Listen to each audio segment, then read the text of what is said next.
Student, good morning. Lockdown ई पाठशाला में आपका फिर से स्वागत। आज हम लोग त्रिभुज के गुण की चर्चा को आगे बढ़ाते हुए आज हम लोग बात करेंगे समकोण त्रिभुज के पाइथागोरस गुण।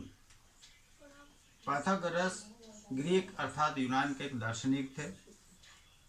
कहा जाता है कि ईसा से 6ठी शताब्दी पूर्व इन्होंने समकोण त्रिभुज से संबंधित एक महत्वपूर्ण गुण का खोज किया, यानी गुण के बारे में पता लगाया, जिसे पाइथागोरस के नाम से जाना जाता है। समकोण त्रिभुज जो होती है उसमें जो समकोण के सामने वाली भुजा होती है वो सबसे बड़ी होती है और उसको कर्ण कहते हैं, यानी हाइपोटेनस। और बाकी जो दो भुजाएं होती है, एक आधार कहलाता है और एक लंब। ये समकोण त्रिभुज के बारे में बताया गया। अब इसमें एक गुण होता है, जैसे कि हम लोग पहले पढ़े हैं कि किसी भी त्रिभुज में तीन भुजा में से दो भुजाओं के मापों का योग तीसरी भुजा से बड़ी होती है। ये हम लोग पहले पढ़े हैं, लेकिन इसमें कुछ और बताया गया है। अब इसके लिए क्या है कि आप एक समकोण त्रिभुज बना लीजिए। बनाने के बाद आप कागज लीजिए, रंगीन कागज लीजिए, उस पर दो ठो वर्ग बनाइए। और दो ठो जो वर्ग बनाइएगा तो इसकी जो वर्ग की भुजा की लंबाई होगी, ये जो दो भुजा है बी और सी, इसके योग के बराबर होगी।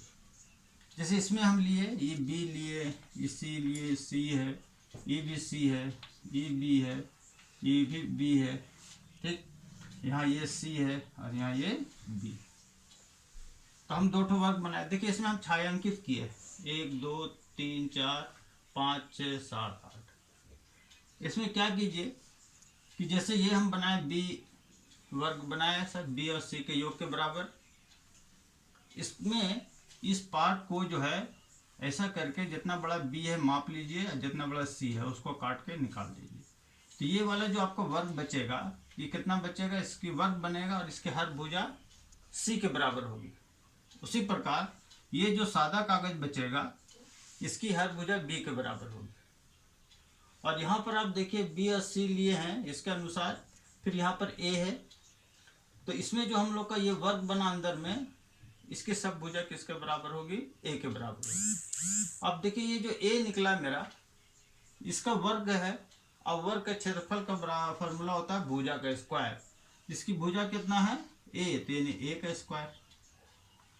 और इसमें मेरा दो ठो वर्ग दिख रहा है, एक वर्ग है जिसकी भुजा बी है और दूसरी वर्ग बन रही है जिसकी भुजा सी है।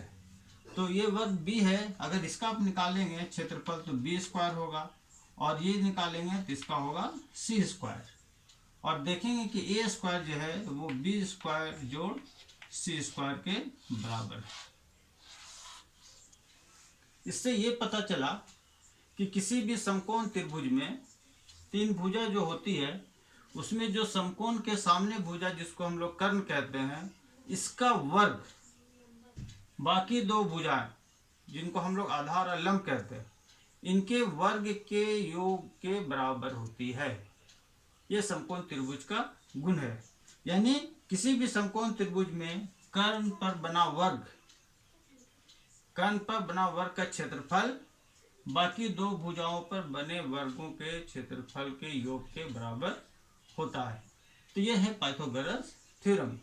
तो पाइथागोरस गुण क्या बोलता है, किसी समकोण त्रिभुज में, समकोण त्रिभुज के में जो समकोण के सामने वाली भुजा है वो कर्ण कहलाती है। कर्ण सबसे लंबी भुजा होती है समकोण त्रिभुज में, और कर्ण का वर्ग बाकी दो भुजाओं के वर्गों के योग के बराबर होता है। जैसे मान लीजिए कि एक त्रिभुज हम लोग लिए, एक त्रिभुज लिए और उस त्रिभुज में ऐसा करके दे दिया गया। और ये भी हो सकता है कि आपको दिया गया कि एक त्रिभुज है, उसकी भुजा 3 4 और 5 सेंटीमीटर, 3 सेंटीमीटर 4 सेंटीमीटर और 5 सेंटीमीटर। और आपको ये बताना है ये त्रिभुज समकोण त्रिभुज है कि नहीं है। तो आप देख रहे हैं कि इस तीनों में सबसे बड़ी भुजा कौन है, 5। तो 5 का वर्ग करेंगे, तो 5 का वर्ग करेंगे कितना होगा, 25। बाकी दो भुजाएं बच गई जिसकी भुजा 3 और 4 है, तो 3 का वर्ग करेंगे तो होगा 9। 4 का वर्ग करेंगे तो होगा 16।